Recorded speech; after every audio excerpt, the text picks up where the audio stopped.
What's up, guys? Welcome back to my channel. I have many updates to share with you since I got fired from my job a month ago. Some of you might remember that video. At the time of this video, it's now been, I guess, a little bit over a month, actually, more like 5 weeks. And a lot has happened, and I want to share it with you. As indicated by the title of this video, there's been good stuff, there's been bad stuff, there's been ugly stuff. Let's start with the ugly. Fair warning ahead of time that the first half of this video will be me ranting. And then I promise the rest of the video will be more optimistic. And I do have some positive, fantastic updates to share that I'm very excited about. But first, I want to take you through kind of like the journey that has been the past month or so. So the last time I gave you guys an update in real time, I had just been fired. I made that video. I fled to the Dominican Republic a few days after getting fired just to clear my head and just to get away. By the way, highly recommend the Dominican Republic. Had a great time. It was my first time there. I had an amazing time, but then I came back to Miami where I live and it was like, fuck, back to reality. Like, now what? Like, what do I do now? And after getting let go, there's a million things to take care of, right? Like on an administrative level. I had to move some finances around. I had to suddenly sign up for one of those second tier insurance plans to make sure that if I get hit by a bus tomorrow, that I have some level of coverage. Of course, applying to jobs and polishing my resume and kind of going into, frankly, survival mode of figuring out my next steps. But another thing I had to do was file for unemployment benefits. Wow, what a journey that has been dealing with the unemployment benefit stuff. So I always assumed, and I have a habit of doing this, of just assuming that things are logical and that there's, an organized system around everything. I assume that because we pay taxes towards unemployment benefits, that it's this really seamless process where when you get let go from a company, it's all connected, the IRS or the whatever unemployment benefits system, they know who's been fired in the last few months. It's connected to your social security number. I just thought it was like a super thorough process where there's a clear paper trail so that then when you request that assistance, boom, it hits your bank account and it's like clockwork until you find a job. I was incredibly naive about this. So what I discovered is that first off, the first sort of bizarre thing about this is every state is different. So because I live in Miami, which is in the state of Florida, and Florida is not known for being that hospitable to its citizens, meaning what I mean by that is like, Florida is one of those states where it's like, you do you, boo. Texas is another one like that. There's a lot of states where there's financial benefits to living there. For example, there's no state income tax. But as a result, you're also on your own with a lot of things. For example, healthcare. Having to now suddenly find a healthcare plan. There's less the state government doesn't look out for you the way it does in certain other states. For example, California. In California, you're probably taken care of as a resident more than any other state in America, at least based on my experience of having lived in California. But you also pay really high state income taxes there. So it's kind of like a double-edged sword. States where you pay more in local taxes, typically the state is more likely to look out for you, which makes sense, by the way. But I also didn't ever think I would be fired from a job. Turns out the maximum amount you can receive from the Florida state government when you've been let go is $275 a week, which ends up being about a bit over $1,000 a month. So that was already like an initial sort of shock to me, thinking, wow, if I get the maximum amount, because that's not even the guaranteed amount, that's the maximum amount based on if you're making $0 now, and if you were making X amount of dollars when employed. But the maximum amount they'll provide to you doesn't even cover my rent. And I have the cheapest rent out of anybody I know in Miami. It doesn't even cover my rent. But then I had to take a step back and think, okay, the government's not gonna take care of you. It's just assistance, right? Don't bite the hand that feeds you kind of thing. So I thought, you know what? $1,000 is still something, right? Let me just go through this process. I proceed to create an account on this super corporate state government website of Florida. You guys, so many steps, so tedious. It kept leading to error messages. Sometimes it wouldn't load.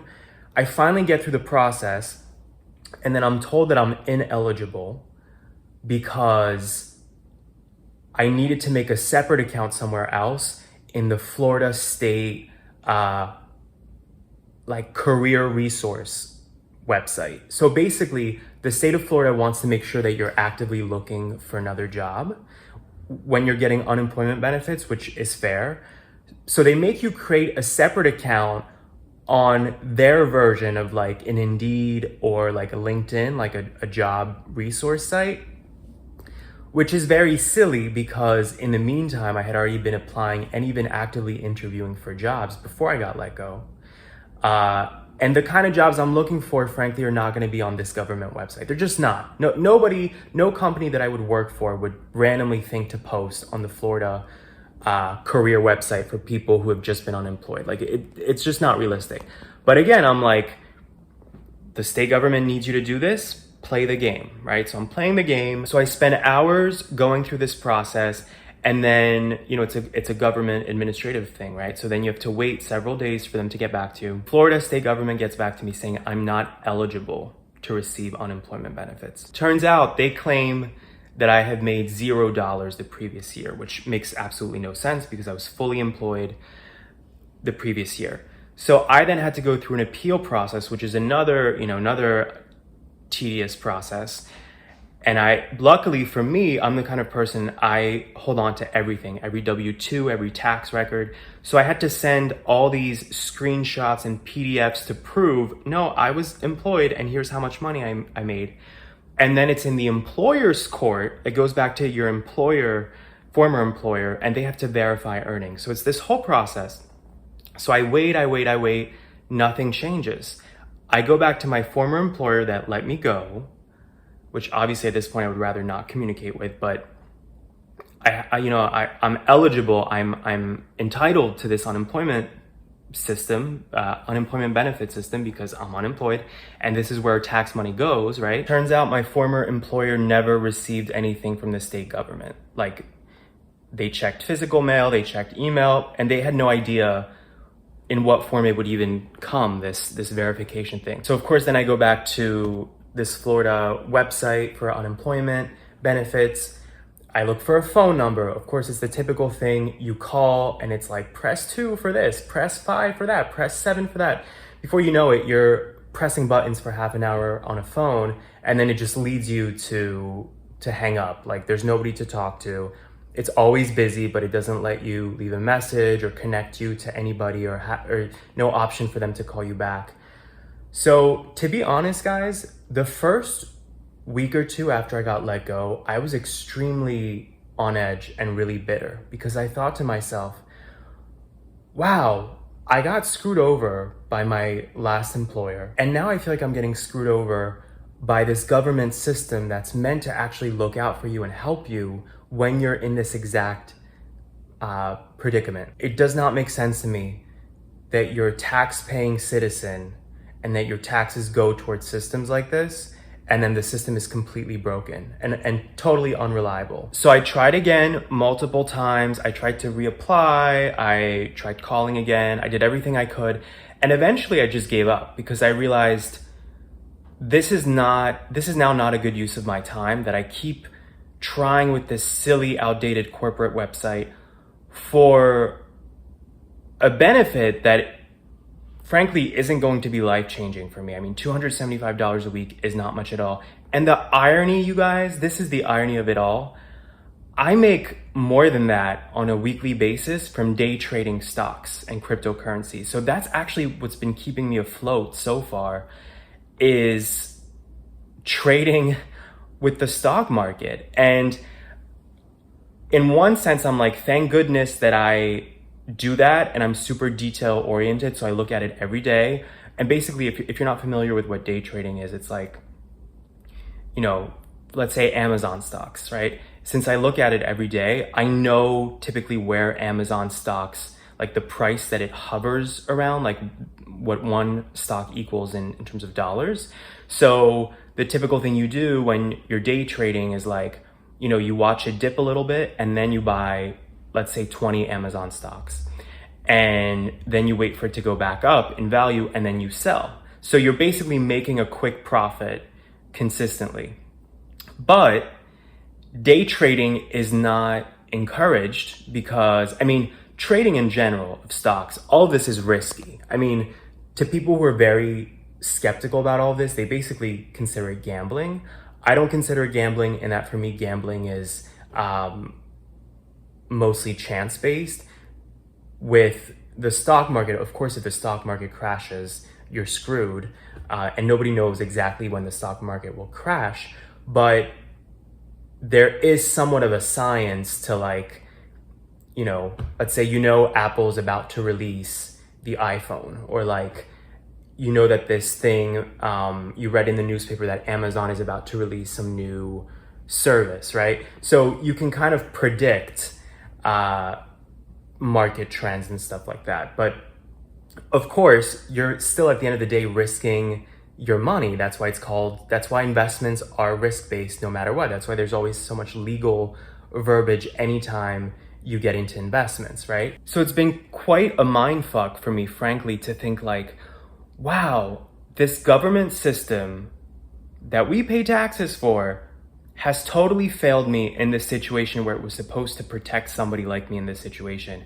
But if I play the game of American capitalism of risking my money to help feed these billion-dollar companies, right, like Amazon or Apple, then it's all good. Then I can make way more than the amount of money that I'm literally entitled to have from unemployment benefits. So all of this has been I've been ruminating over all this. And like I said, the first week or two after getting fired, I was really bitter, thinking about how screwed up it is that this is the world that we live in. Like these are the systems at play here. And by the way, I'm competent, you know, I have energy, I know how to use a computer, but I kept thinking to myself, if I'm having a hard time, you know, getting these unemployment benefits, but I'm not a victim here. I have money in the bank. I have savings.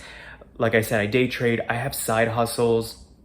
But what about somebody who barely speaks English? What about somebody who has kids to feed, or somebody who's of an age where they just aren't that good with technology? Like, how do they survive? So I've been thinking about all this stuff, and to be honest, it's been making me feel very disempowered as a person, which is a really shitty feeling, on top of obviously getting fired, right, from a job in a very unceremonious way, from those of you who remember the video I made about a month ago. But here's the part of the video where it starts to get better. So I'm now realizing I'm at a point now where it's like, I can either be bitter and just be a victim and just keep moaning and bitching, or I can try to control as much of this narrative as possible, be in survival mode. And being in survival mode is not optimal because you're always like this, right? But it's I feel like it's the only option I have. So on top of still applying to jobs and looking for other gigs, and I've been interviewing actively, all of these things, particularly feeling sort of failed by systems in place, whether it was my former employer, whether it's this unemployment thing, unemployment benefits, I'm realizing I have to try to be in control of my own destiny and my own finances as much as possible. So on top of growing my side hustles and the day trading thing, I have decided, and I'm still applying to jobs and interviewing and all that stuff, but I have decided to go all in with particularly my side hustles related to social media, because that I feel like I actually have more control over. And this YouTube channel, it's so bizarre and it feels so serendipitous, but it's been growing kind of exponentially for the last few months. Even before I got let go, I was starting to see a pattern, an uptick. So I'm going all in, you guys, and I have been sitting on this idea with my channel for a few months now. And who knows, maybe if I hadn't been let go, maybe I would have taken my time and been like, oh, I don't know if I want to do this. But I have decided to start a whole new content genre for my channel. And I didn't want to announce anything until I had it locked down. Like, you know, people are always like, I want to do this, I want to do that. I wanted to make sure I had this ready for launch, and I officially have this ready for launch. This whole channel is about my stories, right? My ridiculous gay dating stories, gay travel stories, and so on. And it's time for other stories to be involved on my channel. So I had this idea to interview other gay men for my channel, gay men who I find fascinating. And my whole theory was, if I find them fascinating, then I hope you guys will find them fascinating, right? So the week after I got fired, I made a list of 50 gay men, including CEOs, businessmen, authors, YouTubers, artists, porn stars, that I would love to interview one-on-one on my channel to share their stories with you guys. So I started outreach during this past month of unemployment. And in the beginning, I got some no's, I got some no responses. And honestly, I immediately started getting discouraged. And I was like, maybe this was like a pipe dream. Who am I? I have this small channel with just like 6,000 subscribers. But of course, anytime I would do this outreach to these gay men, I would say like, listen, most of my audience is gay male millennials. Like, I have the data I have it on my end, the analytics to show this, or at least that presumably most of you guys are gay, but most of my audience is male millennials. That's a very niche audience. So there's value there in terms of like, if somebody has a book they want to promote, or they just want to get more followers, or customers for their business, right? Like, it's an opportunity. And then one by one, I started getting yeses. So I'm coming in strong.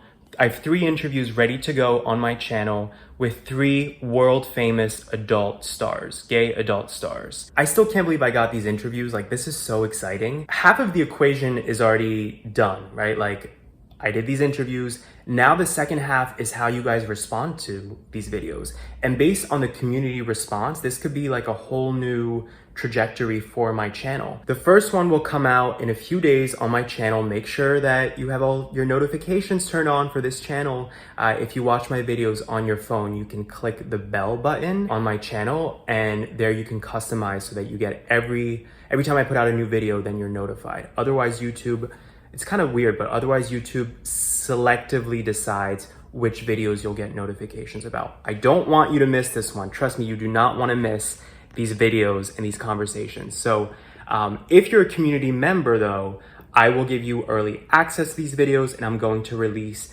all 3 of these interview videos one by one over the next few days. So if you want early access to watch these interesting conversations, make sure you're a community member. Otherwise, I will be releasing them one by one over the next few weeks. And as my channel keeps growing, I've decided to implement some new features to connect with you guys beyond the YouTube comments, right? Because you can only interact so much through, text comments on YouTube. I know sometimes some of you guys DM me on other social media platforms, or I'll get emails occasionally, even though, as mentioned previously, my email is only for business opportunity stuff.